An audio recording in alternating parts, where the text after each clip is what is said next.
हाँ जी, आपका नाम सुखबीर है, ये आपकी डिटेल है और ये बनी है आपकी कुंडली सिंह लग्न की। राशि आपकी है वृश्चिक और ये कुंडली आपकी देखो जी यहाँ पे मैंने बना रखी है। आपने मुझे कई सवाल लिख के भेजे हैं, कुंडली कैसी है, कौन से ग्रह अच्छे बुरे हैं। आपने ये भी पूछा है कि आगे आने वाले साल कैसे रहेंगे, सरकारी नौकरी का पूछा है, विवाह का पूछा है। पूरा आपको देखो मैं विस्तार में समझाऊँगा। तो सबसे पहले तो आप ये समझो कि ये जो कुंडली आपकी बनी है इसमें 12 घर हैं। 12 घर पहले समझ लो, वो मैं लिख देता हूँ।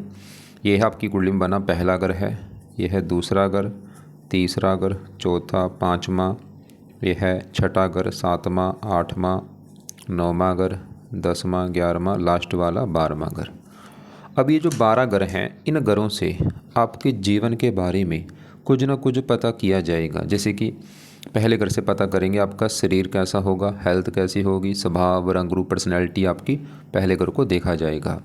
दूसरा घर धन का है, कितना धन जोड़ेंगे। तीसरा छोटे भाई बहन। चौथा घर आपकी है माता, मकान, वाहन, भूमि, संपत्ति। पाँचवा बच्चे, पढ़ाई। छठा घर है रोग, कर्जा, शत्रु, ये खराब घर होता है। सातवां पत्नी का घर है। आठ में से आपकी उम्र देखेंगे, नौ में से भाग्य आपका देखेंगे। 10वां काम काज का है, पिता सरकारी नौकरी है या नहीं। 11वां आमदनी, लाभ, बड़े भाई बहन। 12वां खर्चे आपके। आपने यहाँ पे देखो जी दो बातें मेरी नोट करनी है। पहली बात, ये जो मैंने 12 घर लिखे हैं इनको याद कर लो। और दूसरी बात, इन 12 घरों से जो कुछ देखा जाएगा वो याद कर लो।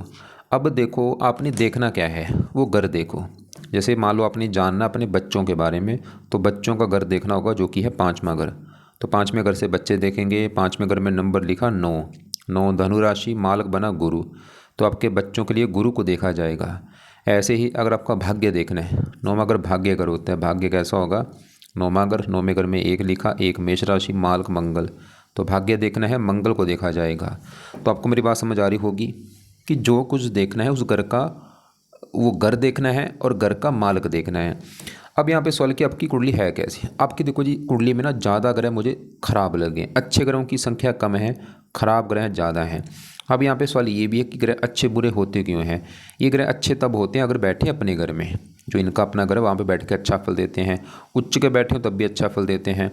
दोस्त के घर में बैठ के अच्छा फल देते हैं। लेकिन ख़राब कब होते हैं, सबसे ग्रह खराब होता है जब वो नीच का होता है। नीच का ग्रह भाई बहुत ज़्यादा खराब होता है। आपके ना 3 ग्रह नीच के बैठे हैं। केतु नीच का बैठा, चंद्रमा नीच का बैठा, राहु नीच का बैठा, तो ये तीनों ग्रह आपके ज़्यादा खराब हैं। इसके अलावा ये ग्रह अगर बैठे हैं अपने दुश्मन के घर में तब भी दिक्कत पैदा करते हैं, या ये ग्रह अगर बैठे हैं छठे, 8वें या 12वें घर में, इन घरों में भी बैठे ग्रह अच्छे फल नहीं देते। तो आपके देखो जी छठे घर में 3 ग्रह बैठे हैं। आपका सवाल कि अच्छा ग्रह है कौन सा। शुक्र अच्छा है आपका, दोस्त के घर में बैठा है। गुरु अच्छा है, दोस्त के घर में है। मंगल भी ठीक ठाक है, लेकिन ये 3 ग्रह तो खराब है, चंद्रमा, राहु, केतु, क्योंकि नीच के हैं। और बाकी छठे घर में शनि, ये रले मिले फल देगा। सूर्य बुध भी रला मिला फल देंगे, अच्छा फल भी देंगे, बुरा फल भी देंगे। बाकी आपको चलो अभी विस्तार में मैं समझा ही दूंगा। और ना अब देखो होगा क्या, ये जो भी 9 ग्रह हैं इनका जो असर है, इन्होंने जो आपको देना है अच्छा बुरा फल जो भी आपको हमेशा देंगे, लेकिन इनका जो असर है ना भाई, वो कई गुना बढ़ जाता है इनकी दशा में। तो आपके ऊपर आज जिस ग्रह का ज़्यादा असर है वो है शुक्र ग्रह, क्योंकि शुक्र की चल रही है बड़ी महादशा। 16 में चली है, 10 साल हो चुके हैं, अभी भी देखो 10 साल की पड़ी है, 36 में जाके ख़त्म होगी। आप ये समझ लो अभी आपकी लाइफ में जो कुछ हो रहा है, मैं फिर बोल रहा हूँ असर आज भी सभी ग्रहों का है। ऐसा नहीं, ऐसा मत सोच लेना कि दूसरे ग्रहों का असर नहीं है भाई, सबका असर आज भी है। बस इस शुक्र का असर आपके ऊपर ज़्यादा है भाई, क्योंकि इसकी है महादशा। बाकी ग्रहों का असर थोड़ा थोड़ा सा है, शुक्र का असर है ज़्यादा। और दूसरे नंबर पे आपके ऊपर असर जिस ग्रह का है वो है राहु, क्योंकि राहु की चल रही है अंतर्दशा। दूसरा महीना 24 में चली है, देखो 24, 25, 26, 2.5 साल हो चुके हैं भाई। 2.5 साल से चल रही है राहु की दशा, और ये दूसरा महीना 27 में ख़त्म हो गया, अभी भी पड़ी है 6-7 महीने की पड़ी है दशा। तो आपको मैंने क्या बोला है कि असर आज भी सभी ग्रहों का है, लेकिन सबसे ज़्यादा जिस ग्रह का आपके ऊपर असर है वो है शुक्र ग्रह। इसका जानना बहुत ज़रूरी है, अच्छा है या बुरा है। तो ये भाई आपको बहुत अच्छा है, ये तो अच्छा है। 10 साल हो चुके हैं, दशा चल रही है, अभी भी 10 साल की पड़ी है। लेकिन नेगेटिव पॉइंट क्या है कि जो आपकी चल रही छोटी दशा राहु की, और ये राहु आपका सबसे ज़्यादा कुंडली में ख़राब है। और राहु की देखो 2.5 साल से चल रही दशा, आपसे देख भी लेना पिछले 2.5 साल से आपको काफ़ी दिक्कतें, चिंता, परेशानियाँ, रुकावटें आ रही होंगी। तो ये राहु का सही होना बहुत ज़रूरी है। तो राहु को मैं विस्तार में अभी समझाऊंगा क्यों ख़राब है। पहले राहु की बात करते हैं। तो राहु देखो जो आपका बैठा है यहाँ पे चौथे घर में, और राहु के साथ देखो चंद्रमा भी बैठा है, दोनों ग्रह बैठे हैं चौथे घर में। अब पहले चौथा घर समझो किसका होता है, क्योंकि आपको मैंने बोला ना 12 ग्रह से कुछ ना कुछ देखा जाता है। चौथा ग्रह है आपकी माता का ग्रह है, माता कैसी होगी, चौथा ग्रह। मकान आपके पास कैसा होगा, चौथा ग्रह। गाड़ी कैसी होगी आपके पास, चौथा ग्रह। भूमि संपत्ति, नौकर चाकर, जमीन जायदाद, चौथा घर। घर का माहौल कैसा होगा, चौथा घर। तो ये सभी चीज़ें चौथे घर से देखेंगे। और आपको मैंने फार्मूला बोला था घर का मालिक देखो, तो चौथे घर की जो भी चीज़ें हैं उसके लिए चौथे घर में नंबर लिखा 8। 8 है वृश्चिक राशि, मालिक ये मंगल देखना होगा। तो चौथे घर के बारे में मंगल को देखना होगा, और मंगल के अलावा चौथे घर में आके चंद्रमा और राहु बैठे, इन दोनों को भी देखना होगा। तो पहले राहु की बात करो तो राहु आपका खराब है, क्योंकि चौथे बैठा चौथे घर में है। लेकिन चलो घर तो भी कोई बात नहीं, लेकिन यहाँ पे जो 8 लिखा है ना, ये नीच का होकर बैठा है। तो राहु देखो जी खराब होने का सबसे बड़ा कारण नीच का बैठा है। दूसरा कारण भी है, साथ में इसके चंद्रमा बैठा है, ये बना है चंद्र ग्रहण दोष। और यहाँ पे जो 8 है ना, ये वृश्चिक राशि है, राहु की नीच राशि, और चंद्रमा भी वृश्चिक राशि में नीच का हो जाता है। बुरी बात है यहाँ पे भाई, दोनों ग्रह नीच के बैठे हैं, चंद्रमा भी नीच का है, आपका चंद्रमा भी बुरी तरह से खराब है, तो नीच का साथ में राहु के बन बैठा है, ये दोनों दुश्मन है आपस में। और यहाँ पे बना चंद्र ग्रहण दोष, तो दोनों क्या करेंगे, इस चौथे घर का बुरी तरह से सत्यानाश कर देंगे। पहले राहु की बात करता हूँ। अब राहु तो को आपको समझ आ चुकी क्यों खराब है, नीच का बैठा, साथ में चंद्रमा के ग्रहण दोष, और वहाँ पे चंद्रमा भी नीच का। अब राहु का बुरा फल है क्या आपको, ये चौथे घर को खराब करेगा। चौथा घर माता घर है, तो आपको बड़े लेवल पे माता को लेकर दिक्कत आएगी भाई। वो दिक्कत क्या होगी, या तो माता बीमार कर देगा, या माता से बनेगी नहीं, या माता को कोई कष्ट होगा, या माता की उम्र कम कर देगा, या माता को कोई लंबी बीमारी होगी। चौथा घर है मकान, जो आपका घर होगा ना भाई, घर का सुख मिलने नहीं देगा राहु आपको, या तो घर होगा नहीं आपके पास। चलो घर हो, अगर हो भी गया तो घर को लेकर दिक्कतें आती रहेंगी, जैसे घर में चोरी होना, या घर में आग लग जाना, या घर में वास्तु दोष होना, या घर में सांपों का निकलना, या घर की दीवार गिर जाना, मतलब कुछ ना कुछ घर में घटनाएं होती रहेंगी, जहाँ घर को लेकर कोई विवाद होगा। चौथा अगर गाड़ी का घर है, जो आपकी गाड़ी होगी ना उसको भी लेकर दिक्कत आएंगी कुछ ना कुछ, या गाड़ी के ऊपर खर्चे हो रहे हैं, या गाड़ी से एक्सीडेंट हो जाना, या गाड़ी का चोरी हो जाना। चौथा घर है भूमि संपत्ति का, उसको लेकर दिक्कत आना, नौकरी चाकर को लेकर दिक्कत आना, घर में क्लेश होना, घर की ज़रूरतों को लेकर दिक्कत आना। और ये दोनों मिलकर आपको चौथे घर से दूर लेके जाएंगे। चौथा घर मतलब आपका जो जन्मभूमि है ना, उससे आपको दूर जाना पड़ेगा। जैसे आपने लिखा है, तो जन्मभूमि आपने लिखा है तिनसुकिया लिख रखा है, तिनसुकिया आसाम में है। तो तिनसुकिया से आपको भाई दूर जाना पड़ेगा। दूर का मतलब है चाहे कोई दूसरी कंट्री में जाना पड़ेगा, या अपने ही देश में दूर जाना पड़ेगा आपको, और आपको फ़ायदा भी होगा। जितना भाई तिनसुकिया से दूर जाएंगे ना, उतना आपको फ़ायदा होगा, ये नोट कर लो आप। और इसकी दृष्टियाँ भी हैं, 5वीं 8, इसके 8वें घर के ऊपर यहाँ पे भी शत्रु राशि है, स्ट्रगल, चिंता, भाग दौड़। 7वीं 10वें घर के ऊपर काम काज में दिक्कतें, बाहर खर्चे। और चंद्रमा के साथ बैठा है, तो मानसिक चिंता आपको बहुत ज़्यादा होगी, डिप्रेशन होगा। और मैं फिर बोल रहा हूँ, आप देख लो भाई चाहे कि जब से ये दशा चली है ना राहु की, तब से हज़ारों दिक्कतें आपकी लाइफ में आ रही होंगी। दिक्कतें, चिंता, परेशानियाँ, रुकावटें। यहाँ पे चलो शुक्र है इसका असर अभी कम है देखो, क्योंकि आपके ऊपर बड़ा असर शुक्र का है भाई, और शुक्र आपका फिर भी अच्छा है। हाँ, अगर इसकी राहु की बड़ी दशा होती ना भाई, बुरा हाल कर देता, क्योंकि महादशा वाले ग्रह का असर ज़्यादा होता है, छोटी जिसकी अंतरदशा है उसका असर कम होता है। मतलब राहु का असर है कम है, लेकिन बुरे फल तो दे ही रहा होगा पिछले 2.5 साल से। हाँ, अगर अच्छे फल भी आपके साथ हो रहे हैं कि 2.5 साल से अच्छा भी हुआ है, वो कारण शुक्र आपका हो सकता है भाई। अब राहु की दशा अभी भी देखो पड़ी है, दूसरा महीना 27 तक ये दशा है, तो राहु के उपाय बहुत ज़रूरी हैं। अब राहु के अपने उपाय क्या करने हैं, पहले इसके 3 पाठ हैं, वो आप ना 3 पाठ भाई पढ़ो या सुना करो। पहला पाठ है राहु चालीसा का पाठ है, 2 मिनट का पाठ है, इसको पढ़ना है या सुनना है। दूसरा है राहु कवच का पाठ। तीसरा है राहु स्रोत्र का पाठ। तो ये 3 पाठ भाई आप अपने ना शाम को बैठो या रात को बैठ के ये तीनों पाठ या तो पढ़ा करो, या इनको ऑडियो लगा के ना सुन लिया करो आप। चौथा उपाय है जितना हो सकता है राहु की वस्तुओं का दान किया करो आप। दान से ही शांत होगा, इसकी 25 डिग्री है ना जो, ये शांत हो जाएगा, बल इसका कम हो जाएगा। और ये दान तो मैं बोलूँगा जीवन भर करते रहो, खासकर दशा तक तो दान ज़्यादा करना है, उसके बाद भी दान करते रहना। और दान में जो भी दान की वीडियो है आपको मैं भेज दूँगा, इसमें ना कई प्रकार के दान हैं, जैसे कोयला, नारियल, कंबल। जो आपका बजट है या आपको सही लगता है वो दान कर देना। वैसे मेन दान आपने जो करना है ज़रूर वो है सतनाज्य का दान किया करो पंछियों को। इससे ये 7 प्रकार के अनाज होते हैं भाई, इनको घर में बना के रख लो, रोजाना पंछियों को डाल दो। 5वां उपाय है जितना हो सकता है आप धार्मिक बनो, धर्म को फॉलो करो, भजन कीर्तन करो, नाम जप करते रहो, पाठ पूजा करते रहो। आपने बोला था आप सिख धर्म से हैं तो अपने सिख धर्म के हिसाब से पाठ पूजा करते रहो। वैसे राहु जो है शिव जी का भक्त है, शिव जी के पाठ से अच्छा होता है, या दुर्गा जी या माता सरस्वती जी या हनुमान जी, इनसे अच्छा होता है। चलो इसको इनको मैं आपको नहीं बोलूँगा क्योंकि आप सिख धर्म के हिसाब से चल रहे हैं, उनको फॉलो कर रहे हैं, तो वही पाठ करते रहो, उससे आपका राहु कोई दिक्कत नहीं देगा। तो मैंने क्या क्या बोला राहु के लिए, राहु के 3 पाठ बोले हैं, चाहे तीनों अगर आप ले लो 3 पाठ ज़्यादा हैं, जो 2 पाठ कम से कम पढ़ ही लेना भाई। तो 2 पाठ या 1 पाठ आपका जो भी सही होगा पढ़ो या सुनो। दान जरूर करना है और धार्मिक बनने के लिए बोला है। क्योंकि ना अगर सही बताऊँ आपको, मैंने पहले बोला था ना आपके ग्रह ज़्यादा खराब है भाई। क्योंकि अगर मैं सबके उपाय बोलूँगा ना, यहाँ पे उपाय हो जाएंगे बहुत ज़्यादा भाई, काफ़ी पाठ पूजा हो जाएंगे यहाँ पे तो। और चलो बाकी देखते हैं, कोशिश करें, क्योंकि जो आपके देखो ज़्यादा ग्रह खराब है उनके उपाय तो बताने पड़ेंगे। जैसे राहु अभी खराब है, इसके उपाय तो जरूरी हैं। अब इसी घर में चंद्रमा देखो बैठा है साथ में। अब सवाल कि चंद्रमा कैसा है, ये भी खराब है। क्यों? क्योंकि नीच का बैठा है, पहला कर ये साथ में इसके राहु के बैठा है, ग्रहण दोष बना। अब ये क्या दिक्कत देगा, ये भी चौथे, और इसका ना पहले चंद्रमा का अपना घर कौन सा वो समझो। इसका जो घर है अपना ये 12वां घर है, और 12वां खराब घर होता है। इस घर से खर्चा, हानि, दान, दंड, हॉस्पिटल, पागलखाना, विदेश यात्रा, जेल यात्रा, हत्या, ऐसी खराब चीज़ें 12वें घर से देखते हैं। और इस घर में नंबर लिखा 4 कर्क राशि, मालक चंद्रमा, और ये कहाँ बैठा है, चौथे घर। मतलब 12वें घर की जो वस्तु हैं उनको उठा के रख दिया इसने चौथे घर में। 12वां खर्चा उठ के चौथे घर में, 12वां हानि चौथे घर में। तो चंद्रमा भी आपके भाई चौथे घर की बुरी तरह से हानि करेगा। इसकी वजह से भी आपको माता संबंधी चिंता होगी, मकान को लेकर चिंता परेशानी, भूमि संपत्ति, जमीन जायदाद, नौकर चाकर, इन संबंधी चिंता परेशानी आपको आएंगी। सवाल की इसलिए अभी कुछ करना है नहीं, क्योंकि वही बात है फिर। अब इसके भी अगर आपको पाठ बोलूँगा पाठ हो जाएंगे ज़्यादा भाई। इसके वैसे पाठ क्या है, इसके भी जो पाठ है, चंद कवच, चंद चालसा, चंद स्रोत्र, चंद्रमा का दान हो गया सोमवार को, या इसके देवता शिव जी की पूजा उपासना।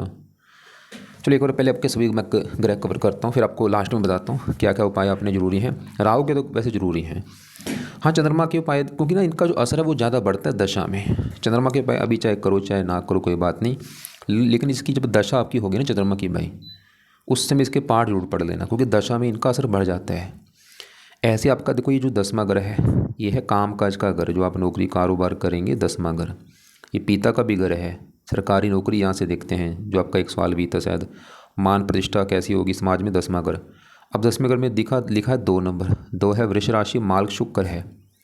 तो 10वें घर के बारे में शुक्र को देखा जाएगा। शुक्र वैसे अच्छा है कि आपके काम काज के लिए अच्छा है, पिता सरकार मान प्रतिष्ठा के लिए अच्छा है, सरकारी नौकरी का योग बना रहा है, जो आपका सवाल भी है। अभी शुक्र की देखो दशा भी है, मतलब शुक्र की जो दशा है क्या अच्छा करेगा, ये आपके काम काज के लिए अच्छा है। काम काज का सुख लेके बैठा है, पिता का सुख लेके बैठा है, सरकारी कामों के लिए अच्छा है, मान प्रतिष्ठा। लेकिन भाई शुक्र तो ठीक है, लेकिन 10वें घर में जो आके केतु बैठ चुका है ना, इसने गड़बड़ कर दी पूरी तरह से, क्योंकि ये 10वें घर में यहाँ पर नीच का बैठा है। अब ये 10वें घर का नुकसान करेगा, इस घर की हानि करेगा। जैसे कि 10वां घर काम काज, शुक्र तो काम काज के लिए अच्छा था, लेकिन 10वें घर में केतु जो बैठा है तो ये आपके काम काज में दिक्कत पैदा करता रहेगा। ये शुक्र तो पिता के लिए अच्छा था, लेकिन केतु जो आके बैठा है ये पिता संबंधी चिंता देगा। शुक्र तो सरकारी नौकरी का योग बना रहा है, लेकिन केतु ने सरकारी नौकरी के योग में कमी कर दी आपके, कि योग आपका नहीं बनेगा, मान हानि करेगा। और केतु का जो असर है आज भी है, लेकिन ये असर बढ़ेगा दशा में। मतलब इसकी भी जब कभी दशा होगी ना केतु की छोटी बड़ी, उस समय 10वें घर को लेकर दिक्कतें ज़्यादा आएंगी आपको। उस समय तो काम काज में बहुत सारी दिक्कत आना, पिता को लेकर दिक्कत आना ऐसी।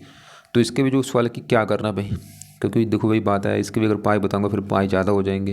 वैसे इसका ना दान जरूर करना आपने, और इसके दान की वीडियो आपको मैं भेज दूंगा। वैसे मेन दान है कुत्तों को कुछ ना कुछ डाल दिया करो, रोटी या दूध वगैरह डाल दो आप। अब आपके देखो जी मैं साथ में घर में शुक्र की बात करता हूँ। तो आपका भी हमने राहु देखा, चंद्रमा, ये तीनों ग्रह देखे जो कि नीच के हैं, क्योंकि नीच के ग्रह ज़्यादा खराब होते हैं। अब 7वां घर जो है ये पत्नी का घर है। पत्नी कैसी होगी आपकी भाई, 7वां घर देखा जाएगा। और फार्मूला वही है, घर का मालक देखो। 7वें घर में क्या लिखा, 11 कुंभ राशि, मालक ये शनि है। तो शनि को देख के पता चलेगा आपकी पत्नी के बारे में। और शनि के अलावा पत्नी वाले घर में बैठा है शुक्र आके, इसको भी देखा जाएगा। तो कम से कम ना आपके भाई पत्नी के अगर बारे में जानना है 2 ग्रह देखने पड़ेंगे, शनि को शुक्र को। तो पहले मैं शुक्र की बात कर लूँ, ये तो अच्छा है आपका जिसकी दशा भी चल रही है। अब शुक्र देखो जी अच्छा होने का कारण एक तो 7वां घर भी ठीक है, और यहाँ पे बैठा है शनि घर में, शनि को दोस्त मानता, अपने दोस्त के घर में आया है एक मेहमान बन के। अब शुक्र अच्छा क्या करेगा, पत्नी वाले घर में बैठा है तो ये आपकी वैसे पत्नी के घर का अच्छा करेगा कि पत्नी आपकी जो है वो अच्छी होगी, गुणी होगी, सुंदर होगी काफ़ी दिखने में पत्नी आपकी जो है। और शुक्र के जो 2 घर हैं उन 2 घरों का अच्छा कर देगा। एक तो शुक्र का घर है ये तीसरा घर जहाँ पे 7 लिखा, तीसरा घर है छोटे भाई बहन, पराक्रम, ये चीज़ें उठ के पत्नी वाले मतलब आपकी पत्नी काफ़ी मेहनती पराक्रमी होगी, साहसी होगी। और शुक्र 10वें घर का भी मालक है जहाँ पे 2 लिखा था, इस घर का मालक शुक्र है। मैं शुक्र आपको मैंने बताया था आपके काम काज के लिए अच्छा है, पिता के लिए अच्छा है, सरकारी कामों के लिए अच्छा है। और लगन को देख रहे इस घर का अच्छा कर देगा, आपकी हेल्थ स्वभाव अच्छा, ये तो चलो अच्छा है। लेकिन गड़बड़ जो है ये 10वें घर में केतु कर रहा है। अगर काम काज में दिक्कत है या सरकारी नौकरी का योग नहीं बन पा रहा। अब आपके देखो जी शुक्र मैंने बोला था पत्नी के लिए भी अच्छा है, और काम काज बैठा पत्नी घर में, हो सकता है आपकी जो पत्नी है वो काम काज करने वाली हो भाई, या पत्नी आपकी आने के बाद आपका काम काज चलना शुरू हो जाए। तो शुक्र हमने क्या देखा, आपकी पत्नी के लिए अच्छा है। पत्नी मतलब सुंदर होगी, आकर्षक होगी, गुणी होगी, समझदार होगी, पत्नी मेहनती साहसी होगी, पत्नी कामकाज करने वाली होगी। जब पत्नी आने के बाद आपका कामकाज चलना शुरू होगा। लेकिन आपकी पत्नी के लिए मैंने बोला था पत्नी वाले घर का मालिक शनि भी है, उसको भी देखा जाएगा। अब शनि की बात करूँ, ये बैठा है छठे घर में, और शनि के साथ इसी घर में देखो सूर्य भी है और बुध भी है। भाई छठा घर खराब घर है, छठा घर, 8वां घर, 12वां, ये 3 घर खराब घर होते हैं। इन घरों को अच्छा घर नहीं माना गया, क्योंकि ना इन घरों से खराब चीज़ देखी जाती है। जैसे छठे घर को खराब सवाल की क्यों माना जाता है, छठे घर से देखा जाता है रोग, कर्जा, शत्रु, कोर्ट कचहरी, चोरी, ठगी, विश्वासघात, ऐसी काफ़ी खराब चीज़ें हैं। अब शनि जो है सवाल की अच्छा है या बुरा है। देखो जी शनि आपका अच्छा भी है बुरा भी है। बुरा क्यों है, क्योंकि छठे घर में बैठा है खराब घर में, और यहाँ पे सूर्य के साथ बैठा है, ये पितर दोष भी बना है। लेकिन अच्छा क्यों, क्योंकि शनि छठे घर में है, लेकिन यहाँ पे जो 10 लिखा है ना, ये भी शनि का अपना घर है। तो इस शनि के भाई 2 घर है इस कुंडली में। 7वां घर जो है ये भी शनि का घर है, और ये छठा घर भी शनि का घर है। तो शनि जो है आपको बुरा फल क्या देगा, कोई पत्नी वाले घर का मालिक, देखो पत्नी जाके बैठी छठे घर में, रोग, शनि भी आपकी पत्नी बीमार करेगा, और शत्रु, पत्नी शत्रु। शनि ना आपका एक तो विवाह में देरी करेगा भाई, आपका होगा विवाह देरी से, क्योंकि शनि है विलंब का कारक, शनि की राशि है, विवाह होगा देरी से, पहला नुकसान ये है। और इसके बाद अगर आपका विवाह हो भी जाता है तो आपकी पति पत्नी में लड़ाई झगड़े भी होंगे, उसका अगर कारण है वो शनि होगा। और ज़्यादा ये लड़ाई झगड़े होंगे आपकी शनि की दशा में। मतलब जैसे मान लो आपका विवाह आज हो गया, अभी मुझे पता नहीं आपने से लिखा, एक मिनट चेक कर लेता हूँ। विवाह का अपने सवाल, हाँ शादी और विवाह जीवन के में, हाँ मुझे पता नहीं, आपका समझ नहीं आ रहा सवाल में विवाह हुआ या नहीं।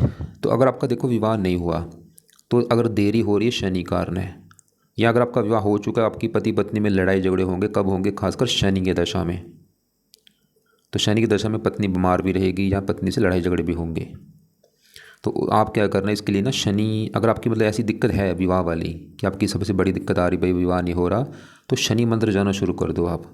हर शनिवार को ना शनि मंदिर माथा टेक के आपने आना है, प्रार्थना कर लो वहाँ पे जाके। अब इसी घर में देखो सूर्य बुध बैठे, पहले बुध की बात करूँ कि ये कैसा है। बुध भी देखो छठे घर में खराब घर में बैठा, एक तो नेगेटिव पॉइंट ये है। चलिए शनि सूर्य के साथ बैठा, ये वैसे इसके दोनों दोस्त हैं, और ये बैठा भी शनि घर में है, दोस्त के घर में, मतलब दोस्त के घर में बैठा है, दोस्तों के साथ है, लेकिन छठा घर है तो खराब घर। अब बुध आपका जो है ये भी दिक्कत देगा, खासकर बुध की दशा में। क्या दिक्कत देगा, आज भी दे रहा होगा दिक्कत, लेकिन इसकी दिक्कत ये ज़्यादा इसके असर इसका बढ़ेगा दशा में। तो बुध जो है इस कुंडली के 2 घरों का मालिक है, उन 2 घरों को लेकर दिक्कत देगा। एक तो बुध का घर है ये 5वें वाला घर, और नहीं बुध एक तो आपका है दूसरे घर का मालिक, दूसरा घर है धन का घर। अगर आपके धन, खासकर दूसरा घर है धन जोड़ने का, कितना धन जोड़ेंगे, दूसरा घर, दूसरे घर में 6 लिखा, 6 कन्या राशि, मालिक बुध। तो बुध आपके भाई धन का मालिक है, और कहाँ बैठा है, छठा घर। देखो धन उठ के चला गया छठा घर। छठा घर है रोग, धन, बीमारी के ऊपर खर्च होना। छठा घर कर्जे का भी, देखो धन चला गया कर्जे वाले घर में, बुध कर्जे का भी योग लेके बैठा गया, आपको कर्जदार भी होना पड़ सकता है खासकर बुध की दशा में। शत्रु का घर है धन, शत्रु, दुश्मन के द्वारा धन की हानि होना, ऐसा भी हो सकता है। और बुध का ये 11वां घर भी है, और ये है लाभ का घर, कामों में लाभ होगा या नहीं, आमदनी आपकी कैसी होगी, कमाई जो होगी, इच्छा पूर्ति, बड़े भाई बहन। 11वां घर, इस घर में 3 लिखा, माल का बुध, इसे कहते हैं लाभ भंग योग। एक तो बना धनहीन योग, मतलब आपको धन को लेकर दिक्कत देगा, और लाभ भंग योग मतलब कामों में लाभ ना होना, इनकम कम, खर्चे ज़्यादा होना, और खासकर बुध की दशा में। तो बुध के सोलह की अभी उपाय कुछ करने नहीं भाई, अभी तो रहने दो, जब इसकी कभी दशा होगी ना उस समय इसके उपाय कर लेना आप। अब यहाँ पे देखो जी, इसी घर में सूर्य बैठा है। सवाल कि ये भी कैसा है? सूर्य भी देखो छठे घर में, खराब घर में, और ये जो साथ में शनि के बैठे, इसे कहते हैं पितृदोष। अब सूर्य भी जो है आपको दिक्कत देगा। देखो बुध जो है एक शर्त पे अच्छे फल भी देगा। वो शर्त क्या है? अगर आप घर से दूर जाएंगे ना, जो आपको मैंने बोला था ना, जो आपका जो जन्मभूमि है उससे दूर जाओगे, फिर बुध भी आपको अच्छे फल देगा। दूर मतलब चाहे दूसरी कंट्री में भाई चले जाओ, विदेश में चले जाओ या अपने देश में दूर जाओ, जितना दूर जाओगे फायदा है। फिर भी बुध भी आपको दिक्कत नहीं देगा, क्योंकि बाहर में घर को देख रहा है, विदेश वाले घर को। ऐसे सूर्य जो है ये भी शर्त पूरी करेगा। जैसे आप अगर विदेश में हैं फिर भी सूर्य अच्छा आपके लिए। हाँ, अगर घर के आसपास है फिर सूर्य दिक्कत देगा, और बाकी दशा में थोड़ा सा एक्टिवेट तो होगा। और सूर्य का जो घर है वो है ये पहला घर, और ये पहला घर भाई सबसे मेन घर है। जैसे सातवां पत्नी का घर है, पाँचवां बच्चों वाला, चौथा माता का, तीसरा छोटे भाई बहन। ऐसे पहला घर आपका घर है, मतलब आप कैसे होंगे, आपका शरीर स्वभाव कैसा, पहला घर। पहले घर में 5 लिखा, मालक सूर्य है, और ये बैठा छठे घर में। मतलब पहला शरीर आपका, देखो शरीर चला गया, छठा घर रोग। सूर्य भी आपके शरीर को रोगी बनाएगा, शत्रु बढ़ना, कर्जा बढ़ना। और लेकिन सूर्य भी शर्तें अगर पूरी कर दी, घर से दूर जा रहे हैं, फिर तो अच्छा है आपके लिए भाई। बाकी सूर्य में एक बात नहीं, मेरी नोट कर लो भाई, जिसकी भी दशा होगी ना आपकी, उस ग्रह के उपाय जरूर करना। जैसे कभी मतलब सूर्य की दशा चलेगी, फिर आप सूर्य के उपाय कर लेना। बुध की दशा होगी, बुध के उपाय कर लेना। तो जैसे अभी राहु की दशा है जब तक, तो राहु के उपाय जरूर करो। और राहु तो आपका, देखो कुछ ग्रह ऐसे होते थोड़े से खराब है, कोई बात नहीं। जैसे जो बुध, इनको मैं इतना बड़ा नहीं मानूंगा, लेकिन राहु बहुत ज़्यादा खराब है भाई। थोड़ा नहीं, बहुत ज़्यादा, क्योंकि एक तो वैसे भी दानव है, ऊपर से नीच का बैठा, साथ में चंद्रमा के बैठा, वो भी नीच का बैठा। तो बड़ा दोष बना यहाँ पे चंद्र ग्रहण। मतलब ये एक होता है चंद्र ग्रहण, थोड़ा सा चलो लागू हो रही, बहुत ज़्यादा, क्योंकि दोनों नीच के बैठे हैं भाई। मानसिक चिंता बहुत ज़्यादा होगी आपको। अब आपके देखो जी, हाँ, ये जो गुरु है ये आपका है बहुत अच्छा, बड़े लेवल पे अच्छा है, हमेशा अच्छे फल देता रहेगा। आज भी दे रहा है, कल भी दे रहा था, लेकिन इसकी दशा में ना इसका अच्छा फल 50 गुना बढ़ेगा। और इसकी दशा अभी छोटी दशा की चलेगी, दूसरा महीना 27 के बाद, जब ये राहु की दशा खत्म होगी। और वो समय आपका अच्छा भी होगा भाई। अगले साल से ना आपका समय अच्छा शुरू होगा। गुरु अच्छा होने का कारण पहला तो है ये देवता ग्रह है, दूसरे घर में बैठा घर अच्छा, और बुध के घर में बैठा दोस्त के घर में, योग कारक भी है, क्या अच्छा करेगा। धन के घर में बैठा है तो गुरु आपको फिर भी धन देता रहेगा भाई। ये गुरु की वजह से धन आपको मिलता रहेगा, परिवार का सुख देगा, वाणी अच्छी देगा। और इसके जो घर है उन घरों को लेकर अच्छे फल देगा। एक तो इसका घर है ये 5वां घर, ये 5वां घर आपकी पढ़ाई का घर है, संतान का घर है। इस घर में 9 लिखा, मालक गुरु, संतान धन। आपकी ना भाई, आपकी जो जीवन है उसमें धन आना शुरू होगा आपके बच्चा पैदा होने के बाद भी। जब आपका बच्चा होगा ना, कन्फर्म है भाई, बच्चा होने के बाद आपकी जीवन में, लाइफ में धन आना शुरू हो जाएगा, क्योंकि धन उठ के चला गया, बच्चा उठ के चला गया धन के घर में। या आपका बच्चा भी काफ़ी धनी होगा, या बच्चा धन आपको कमा के देगा, ऐसा भी होगा। मतलब ये बच्चे का सुख अच्छा लेके बैठा है, पढ़ाई के लिए अच्छा है, आप काफ़ी बुद्धिमान होंगे। साथ में दृष्टि 8वें घर के ऊपर, ये भी इसका अपना घर है गुरु का, उम्र लंबी कर देगा आपकी, 9वीं यहाँ पे। और यहाँ पर एक आपके लिए बड़ी अच्छी बात है कि गुरु एक की दृष्टि पड़ रही है इन छठे घर के ऊपर, इन तीनों के ऊपर गुरु की दृष्टि अच्छी है। मतलब तीनों के ऊपर गुरु की दृष्टि होने की वजह से इनके जो बुरे फल हैं ना वो काफ़ी कम हो जाएंगे भाई। जो भी मैंने शनि या सूर्य बुध के जो भी बुरे फल आपको बोले हैं, ये बुरे फलों में काफ़ी कमी आ जाएगी इस गुरु की वजह से।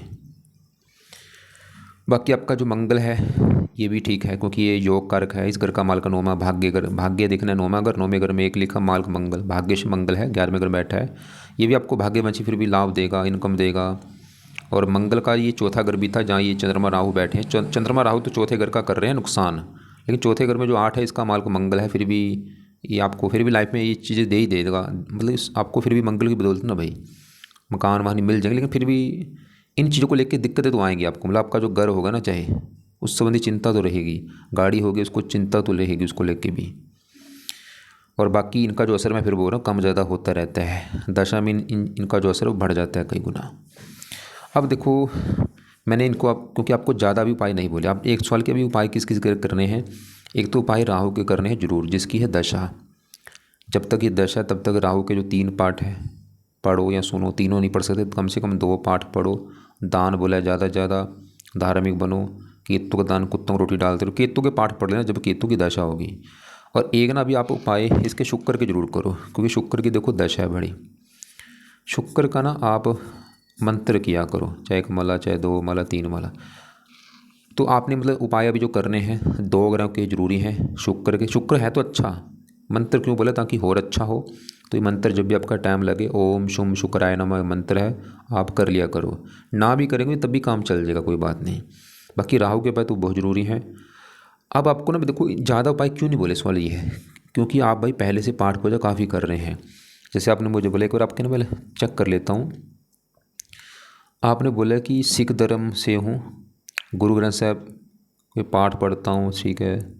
जब जी ना, ठीक है, आप पढ़ रहे हैं भाई, ठीक है, बड़ी अच्छी बात है। और भी आपने बोला था राम सुखदास की, ठीक है।